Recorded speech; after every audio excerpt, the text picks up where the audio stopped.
माझी विनंती एकनाथ शिंदेंना, तुम्ही ताबडतोब छगन भुजबळांना मुक्त करा। ते सरकारी यंत्रणा वापरतायत, सरकारी सुरक्षा वापरतायत आणि मराठा पोरांना चेतवतायत। मराठा समाजाचे आमदार याच्यावर काहीच बोलत नाहीत। लक्षात ठेवा मराठा तरुणांनो, 5 कोटी मराठ्यांनो लक्षात ठेवा, तुम्ही ज्यांना निवडून दिले ते मूग गिळून गप्प आहेत, तुमच्याबद्दल काहीच बोलत नाहीत। निवडणुका आल्यानंतर मग ह्यांना दारात काय गावातही उभं करायचं नाही। यांनी कुठल्याही पक्षातून फक्त तिकीट घेऊन दाखवावी। तुम्ही जिथूनही उभे राहताल तुम्ही मराठ्यांचं नुकसान केलेले आहात, मराठ्यांवरती अन्याय होत असताना तुम्ही गप बसलेले आहात। हे लक्षात ठेवून मराठा समाज लोकशाही पद्धतीमध्ये मतदानाच्या वेळी तुम्हाला दाखवून देईल की तुमच्या गद्दारीचा अंजाम काय होत असतो ते लक्षात घ्या।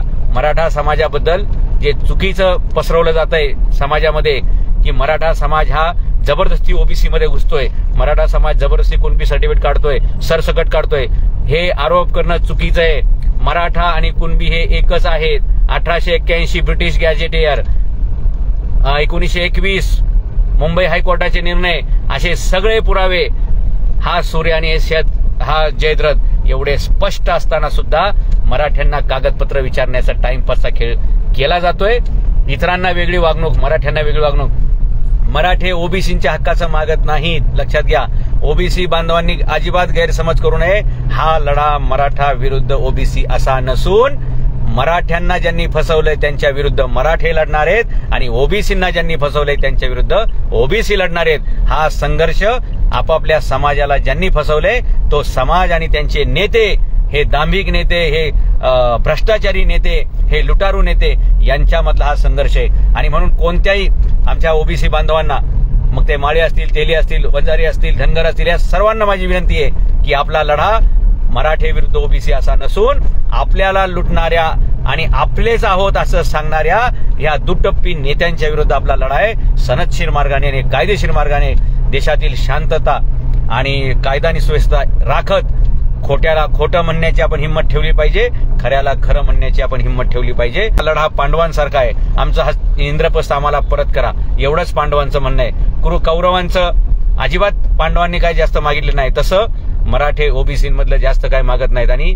मराठे म्हणजेच कुणबी आहेत, कुणबी म्हणजे शेतकरी आणि शेतकरी म्हणजेच ओबीसी आहेत। हे सगळं डोळ्या एवढं सूर्यप्रकाश एवढं स्वच्छ असताना सुद्धा ह्या सगळ्या कोलंटेवड्या कशासाठी आहेत मित्रांनो, तर हे नोकर भरतीमध्ये खाल्लेले पैसे आता बाहेर पडतील आणि देशातील सर्वात मोठा नोकर भरतीतला घोटाळा बाहेर येईल, अशा प्रकारची भीती वाटत असल्यामुळे छगन भुजबळ स्वतः कोर्टात पार्टी झालेत आणि छगन भुजबळ हे सातत्याने समाजामध्ये मराठा समाजाच्या भावना उद्दीपित होतील, मराठा समाजाच्या भावना प्रक्षोभित होतील आणि मराठा तरुणांनी हातात दगड घ्यावेत, काठ्या घ्यावेत अशा ते प्रयत्न करतायत। माझी विनंती एकनाथ शिंदेंना, तुम्ही ताबडतोब छगन भुजबळांना मुक्त करा। ते सरकारी यंत्रणा वापरतायत, सरकारी सुरक्षा वापरतायत आणि मराठा पोरांना चेतवतायत। लक्षात घ्या, कायदा आणि सुव्यवस्थेचा प्रश्न छगन भुजबळांची वक्तव्य तयार करतायत, त्यामुळे एकनाथ शिंदे साहेब तुम्ही हे लक्ष घ्या।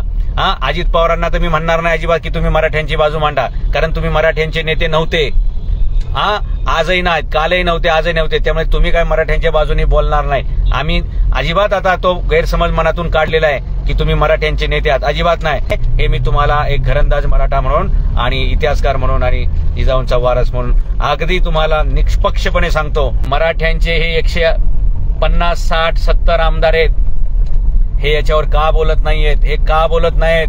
मराठा समाजाचे आमदार याच्यावर काहीच बोलत नाहीत। लक्षात ठेवा मराठा तरुणांनो, 5 कोटी मराठ्यांनो लक्षात ठेवा, तुम्ही ज्यांना निवडून दिले ते मूग गिळून गप्प आहेत, तुमच्याबद्दल काहीच बोलत नाहीत। निवडणुका आल्यानंतर मग ह्यांना दारात काय गावातही उभं करायचं नाही। यांनी कुठल्याही पक्षातून फक्त तिकीट घेऊन दाखवावी, उभं राहून दाखवावं नाही। ह्यांचे डिपॉझिट जप्त झाले यावेळी तर तुम्ही बघून घ्या। आणि मी कुठल्या एका पक्षाबद्दल मला बोलायचं नाही, तुम्ही कुठल्याही पक्षातून उभे राहा पठ्ठ्यांनो, तुम्ही जिथूनही उभे राहताल तुम्ही मराठ्यांचं नुकसान केलेलं आहात, मराठ्यांवरती अन्याय होत असताना तुम्ही गप बसलेले आहात। हे लक्षात ठेवून मराठा समाज लोकशाही पद्धतीमध्ये मतदानाच्या वेळी तुम्हाला दाखवून देईल की तुमच्या गद्दारीचा अंजाम काय होत असतो ते। आणि शेवटचं मला हे सांगायचंय की एकनाथ शिंदे साहेब तुम्ही पण मराठा आहे असा आमचा समज आहे, अलग लक्षात। तुमची कागदपत्र आम्ही बघितलेली नाही, तर शरद पवारांसारखं व्हायचं आमचं पण, की आम्हाला नंतर कळायचं की हे पण ओबीसी होते काय, तर तुम्ही ओबीसी का मराठा मला माहित नाही। ओबीसी असताल तर तुम्ही सुद्धा खमकी भूमिका घेतली पाहिजे, ठाम भूमिका घेतली पाहिजे आणि झटकन GR काढला पाहिजे आणि मराठ्यांचं मराठ्यांना देऊन टाका. पुढे काय होईल ते बघून घेऊ. आणि ते छगन भुजबळ जे सरकारी यंत्रणा वापरतायत, सरकारी संरक्षण घेत आहेत आणि आग लावायचं काम करतायत, लक्षात घ्या. त्यांना ताबडतोब मंत्रिमंडळातून तुम्ही मुक्त केलं पाहिजे, त्यांची हकालपट्टी केली पाहिजे असं मला वाटतं. त्यांना जे काय भाषणं करायचे त्यांच्या सोबळावर करावे, पण त्यांनी त्याच्यासाठी शासकीय यंत्रणा वापरणं हे चुकीची गोष्ट आहे आणि चुकीचं काम करणाऱ्यांना संरक्षण देणं ही गोष्ट चुकीची आहे. आणि राहिला प्रश्न मराठा समाजाच्या हे लक्षात आले. तरुण पोरांनो, हे तुम्ही समजून घ्या की आतापर्यंतची आंदोलनं झाली, ती आंदोलनं त्याच्यामधले समन्वयक हे याच नेत्यांचे कार्यकर्ते होते आणि म्हणून आपल्याला न्याय मिळाला नाही. याच्यापूर्वीचे 56 मोर्चे त्यांचं नेतृत्व करणारे कोण होते हे तुम्ही समजून घ्या. त्यावेळी यंत्रणा का हल्ल्या नाही आणि त्यावेळी असे मोठे भूकंप का झाले नाही? कारण ज्यांच्याकडे जिल्हा वाईज नियोजनाच्या जबाबदारी दिली त्या काही चांगल्या लोकांमध्ये ह्यांचेच बागडबिल्ले घुसले होते आणि त्या समन्वयकांनी आपल्यासाठी लढल्याचं नाटक केलं, स्वतःची पाकिटं भरली, स्वतःचे खिसे भरले आणि ते आंदोलन तशीच शीत म्हणजे बंद गुलदस्त्यामध्ये अडकून गेली. परंतु एक मावळा या महाराष्ट्राला मिळाला ज्यांनी कोणत्याही प्रकारची आमिष नाकारली, कोणाच्याही दबावाखाली जायचं नाकारलं आणि कोणाचीही चमचेगिरी करणं त्या माणसाने टाळलं. आणि म्हणून आज मराठ्यांचा हा एवढा मोठा एल्गार, मराठ्यांचा एवढा मोठा इतिहास तयार होतोय.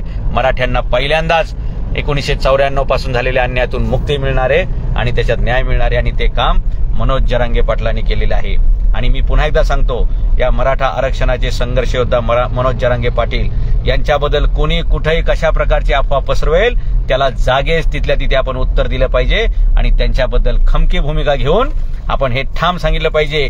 जरी हे म्हणतील ते त्या पक्षाचे आहेत, ते म्हणतील त्या पक्षाचे आहेत, आपण सगळ्यांनी एकच सांगितलं पाहिजे की मनोज जरांगे हे या पक्षाचे नाहीत, त्या पक्षाचे नाहीत, ते फक्त मराठ्यांच्या आरक्षणाचे संघर्ष योद्धा आहेत आणि मराठ्यांना आरक्षण मिळाल्याशिवाय ते थांबणार नाहीत. एवढीच गोष्ट आपण सगळ्यांनी लावून धरायची आहे. आपल्या आरक्षणाचा लढा मित्रांनो जवळपास आपण शेवटच्याच बॉल आपला बाकी आहे आणि 6 बसला की आपण ते युद्ध जिंकल्या जमाय. 3 जानेवारी 2024ला ज्यावेळी कोर्टामध्ये ही तारीख येईल आणि तातडीनं याची सगळी सुनावणी झाली पाहिजे आणि ताबडतोब या मराठा मुलांचा बॅकलॉग भरून काढण्यासाठी 2 लाख मराठा मुलांना ताबडतोब शासकीय नोकऱ्या दिल्या गेल्या पाहिजेत. आणि ज्या ज्या मुलांचं शिक्षण हुकलेलं आहे, त्यांच्या संधी हुकलेल्या आहेत, त्याच्या संदर्भात सुद्धा सरकारने संवेदनापूर्वक निर्णय घेतले पाहिजेत आणि त्या मुलांना सुद्धा शिक्षणामधले जे नुकसान झाले त्याच्यासाठी त्याच्यातून काय त्यांना भरपाई देता येईल याचा सुद्धा सरकारने निर्णय घेतला पाहिजे.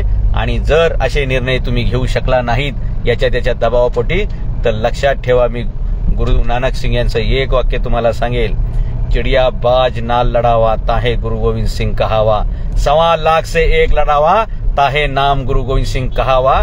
तसंच लक्षात ठेवा, मराठ्यांच्या शौर्याबद्दल, मराठ्यांच्या धैर्याबद्दल आणि मराठ्यांच्या पराक्रमाबद्दल जर कोणाला संशय असेल तर त्यांनी अब्दालीला विचारा कसा त्याला ठोकला होता, त्यांनी औरंगजेबाला विचारा त्याला कसा फिरवून फिरवून मारला होता. आणि त्यांना अजून शौर्याची जर उदाहरणं पाहिजे असतील मराठ्यांच्या DNA मधली, रक्तामधली, तर शाहिस्तेखानाला विचारा 1.25 लाख फौजेत घुसून कसा हात छाटला होता. आणि अजून पुरावा जर तुम्हाला पाहिजे असेल मराठ्यांच्या शौर्याचा तर अफजल खानाचं काय झालं हे तुम्ही समजून घ्या. एवढा शौर्याचा वारसा असणाऱ्या मराठा पोरांना तुम्ही चेतवायच्या भानगडीत पडू नका. शांततेनं, कायद्यानं, सविनय पद्धतीनं आंदोलन चालू आहे, त्याच पद्धतीनं चालू राहिलं पाहिजे.